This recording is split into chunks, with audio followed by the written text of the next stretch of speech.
Hey, I'm Spencer, co-founder of 8-Figure OS, and today I'm going to show you how to templatize your entire client lifecycle in Notion. As agency owners, we get paid to deliver results for clients, and until you systemize the journey that clients take as they work with you, you will always be stuck putting out fires, dealing with churn, and being too busy dealing with client work to be able to focus on growth. To quote the great John D. Rockefeller, nobody does anything if he can get anybody else to do it. As soon as you can, get somebody who you can rely on, train him on how to do the work, sit down, cock up your heels, and think out some way for the Standard Oil to make some money. Today, we're going to walk through the entire process to actually get that done. So without further ado, here are the 3 steps to systemizing your client journey. Number 1, set up a workspace to manage all your client work through. Number 2, list out the steps of your lifecycle. And number 3, add SOPs for each step. Let's get into it. First off, we're going to need to build a space to manage all of our clients through. Just to show what this looks like in the final mode, this is what your client lifecycle will look like at the end of the day. We're going to have each process laid out step by step with a person assigned to it, with an SOP connected, with a due date, and a client connected. Let's start from scratch. First things first, we're going to set up the different moving parts here. We're going to set up the database view of our onboarding process. We're going to give it an icon, it's going to be a board, and we're going to give it the right fields. First things first, we're going to add a date field for when it is due. Going to add an assignee. We're going to add a role, which will be a select field. We're going to give it a phase, which will be another select field. And we're going to add a place to add any notes. That's all we'll do here for now because we need to set up a client list. So we're going to set up another database to be clients. This will be how we store our clients, and we'll be able to track every client through here. So in this space, we can see client A, client B, and we'll keep this really simple for now. We'll delete this and we'll keep it there for now. Finally, we'll give this an icon. We'll make an SOP library, SOPs. And I'm just going to go ahead and import an existing library for this. And we're going to create an SOP library, which you can see here. So that's all the moving pieces of this process. How are we going to actually make sure that these all get done? Now that we've created all of our different moving pieces, we're going to add a relation to the client list here, and that's going to be called client. This is how we link the task to the client which they'll be done for.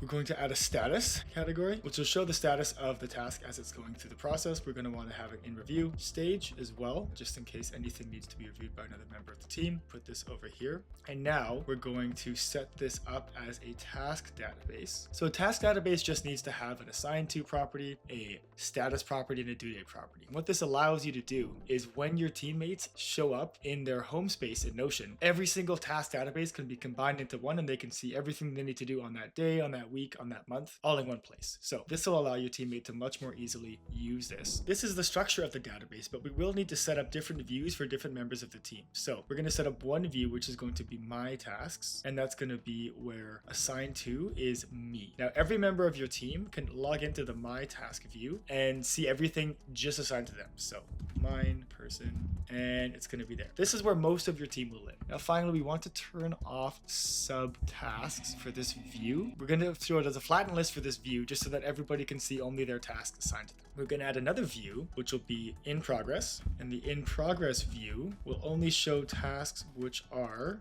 either not started or in progress. Finally, we'll build a view to show task by assignee, which this will have it grouped by the person who it's assigned to. All right, now we have set up our project management tool to run our onboarding lifecycle through. If we're going to completely systemize and remove ourselves from client work, there's 2 more steps to take. Next, we need to list out each step in the process. So number 1, we need to identify what are the different phases of the onboarding process. So we're going to edit this view to move the phase over here and the role over here. Now we need to determine what the phases are in the onboarding process. So for example, we can have onboarding, go high level setup, have this as a different color, and kickoff. Now that we have our phases laid out, we need to determine which roles are involved in getting this up and running. So we're going to have a founder role, account manager, we're going to have go high level manager. These are all the roles that we'll use in this example, but you'll have to edit this based on your business and how you fulfill work for clients.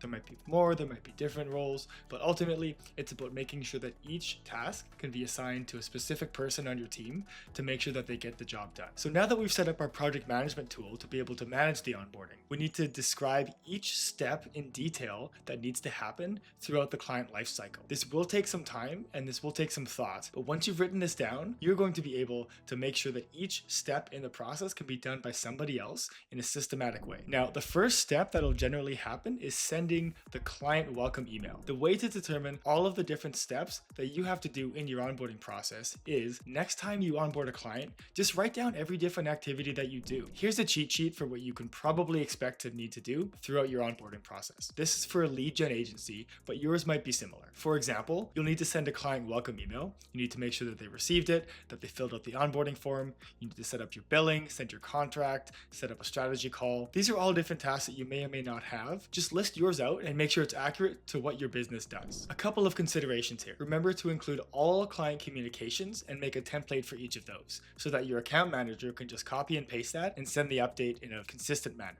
When you send a client communication, be sure to include what you've done, what the results were, what you will be doing in the coming weeks, and any action items that they need to send to you in order for you to fulfill their service. Another important thing to do in your onboarding process is to make sure the client feels understood and respected and to build a relationship with the client. For example, when the client fills out the onboarding form, I like to ask for their birthday because then I set up a recurring calendar event to make sure I send them a happy birthday message every single year. Likewise, I get the address of the client. I'd like to send a handwritten card to them, congratulating them on working together and making sure that they feel appreciated and loved as part of working with us. The first step of your onboarding process should be your project manager assigning each task in the onboarding list to a person on your team and setting a due date for each of them. As you can see here, we have a series of sub-steps which the account manager follows to make sure they've done each step required to make sure that the rest of the team is set up to start onboarding the client. After you've listed out all your tasks, double check that each task has a phase associated with it, has a role associated with it, and has a due date associated with it as well. We now have an exhaustive list of steps that we need to take in order to manage the onboarding process. But for recurring work, we need to make recurring tasks in order to make sure that the team does them effectively. So we're going to set up a recurring task for each of the things that your team needs to do on a month-over-month basis to make sure that you're providing good work for your clients. So we're going to create a template here. We're going to give it the phase of ongoing. We're going to give it the role of the account manager, and that's going to be send monthly report to client. Inside of it, we'll have a series of steps that they'll need to do. So pull report from Google, create copy of client report, fill in information, send report to client. Now, when we send the report, we want to have a systemized message for that. So we want to make sure that we have a template for how to send the report. For example, happy Monday. We wanted to give you a quick update on your campaign. Here are the numbers, here are the wins, any notes, excited to keep the campaign moving forward. This makes sure that the client has been communicated to, they understand what's happening within their campaign, and they're not waiting on you to provide extra results. Finally, we're going to make this a recurring event, repeat monthly every 1 month. Now, of course, you might send weekly updates, you might send quarterly updates. I recommend at least once a month, but just make sure that you have a templatized way to move to send these. Finally, to get ourselves completely out of client work, we need to make SOPs, templates, and checklists for each step of this process so that we can train other people to do it for us. This will happen in a few different ways. In our onboarding process, we can connect each of these to an SOP by creating a relation to the SOPs. Now, every time we set up a specific task, we can have that SOP linked. For example, creating this is going to be SOP sending weekly report to a client.